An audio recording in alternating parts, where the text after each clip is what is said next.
मैं इधर जीव आश्रय के वॉलंटियर हूँ और इस केस पर अलीगंज में आया हूँ, जहाँ पे एक डॉग को काफ़ी बाइट हो गया था। फीमेल डॉग थी और उसको रेस्क्यू और मेडिकेशन देने के लिए हमें कॉल आया था अलीगंज से। तो आइए बात करते हैं आनंद से, जिन्होंने हमें कॉल करी कि वो हमें बताएंगे कि केस क्या था और कैसे हैंडल हुआ। ये हैं वो लाडली जिनकी पैर में बहुत सारे कुत्तों ने चोट लगाई थी और जिसके बारे में हमें आनंद ने कॉल किया था। अभी ये आराम से रिलैक्स कर रही है और इसका इलाज हो चुका है, आज फॉलो अप भी हुआ है and hopefully she will be fine very soon. इस कॉलोनी में 3 स्ट्रीट डॉग हैं, उनमें लड़ाई हो गई थी। तो एक जो फीमेल थी उससे बहुत ज़्यादा बाइट हो गई थी, तो बहुत ही ज़्यादा खून निकल रहा था। तो हम लोग परेशान थे। हम लोगों ने 2-3 जगह पे कॉल किया था, लेकिन रिस्पॉन्ड बहुत ज़्यादा तेज़ी से जीव आश्रय का आया। 1-2 जगह जहाँ मैंने कॉल की थी वहाँ से कोई रिस्पॉन्ड भी नहीं आया था। तो ये चीज़ सबसे अच्छी थी। और जो टीम आई थी उसने बहुत ही अच्छी तरह से उसको देखा, इंजेक्शन्स लगाए। और इवन मैंने जब पेमेंट के लिए पूछा तो एक्चुअली में हम देना चाहते थे, लेकिन मैं देख रहा था कि उनकी तरफ से था कि नहीं हमें कुछ नहीं चाहिए। तो मुझे एक बहुत ही अच्छा ये एक जेस्चर लगा कि उनका एक सेल्फलेस होके एनिमल की तरफ जो एक सोच है वो बहुत ही अच्छी लगी। और आज फिर से फॉलो अप में भी आए थे, तो ये चीज़ बहुत अच्छी लगी कि ये नहीं कि मैंने जिस दिन कॉल किया था उसी दिन आया, तो वो फॉलो अप पे भी आए। तो ये चीज़ ही बहुत ही अच्छी चीज़ है जो जीव आश्रय की तरफ से हो रहा है।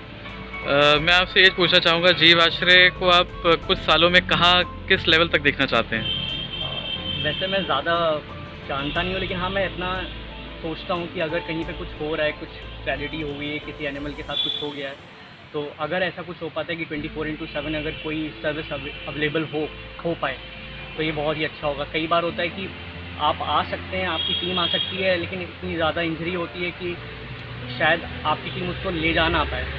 तो अगर ये भी कल को हो पाता है तो बहुत ही सही रहेगा। मैं एक चीज़ और आपसे फाइनली पूछूंगा कि जीव आश्रय हम कोशिश कर रहे हैं कि जीव आश्रय को उस लेवल तक लेके जाएं, पर हमें उसमें आपके पूरे कॉन्स्टेंट सपोर्ट की ज़रूरत पड़ती है।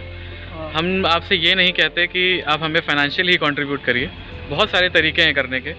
आप हमें कुछ फूड दे सकते हैं, डॉग्स का मेडिसिन प्रोवाइड कर सकते हैं। इवन आप चाहें तो अगर हम डायरेक्ट कैश नहीं देना चाहते तो आप हमें एक डॉग को अडॉप्ट कर लीजिए, वर्चुअली अडॉप्ट कर लीजिए।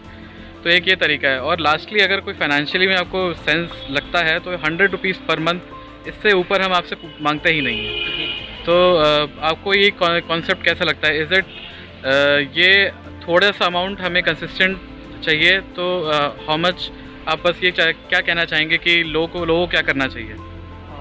जो आपकी सोच है बहुत ही अच्छी है, लेकिन बस शायद इसमें सब लोग की सोच अलग हो, परसेप्शन अलग हो। लेकिन हाँ, ये मेरा बहुत आपने जो व्यू दिया है कि हर महीने 100 रुपीज़ हो या जो भी किसी फॉर्म में जो भी मदद कर सकता है, ये मुझे बहुत सही लगा। क्योंकि कई लोग हैं शायद उनके पास पैसे नहीं हो, लेकिन वो अगर फूड दे सकते हैं। मैंने आपकी साइट पे देखा था कि आपकी साइट पे लिखा था कि आप लोग को सर्जिकल ग्लव चाहिए इस टाइम पे। हाँ बिल्कुल। तो वो मुझे चीज़ अच्छी लगी कि आपने कहा था कि कैश अगर आप नहीं दे सकते तो आप सर्जिकल ग्लव्स दे दीजिए, क्योंकि कई लोग हैं हम लोग के मन में रहता है पता नहीं वो हमारे पैसे को किस तरह से यूज़ करेंगे। बिल्कुल। तो आपको अगर ये चीज़ें हैं तो आप सर्जिकल ग्लव्स दे सकते हैं, आप फूड दे सकते हैं। तो ये चीज़ मुझे अच्छी लगी कि बहुत ही ट्रांसपेरेंसी आ जाती है इस स्टेटमेंट में, जब कोई कहता है कि आप हमें पैसे मत दीजिए, आप हमें वो चीज़ दे दीजिए। तो ये भी कॉन्सेप्ट बहुत अच्छा है, तो इससे मैं एग्री करता हूँ पूरी तरह। Thank you Anand, thank you very much and brave effort. Okay, thank you.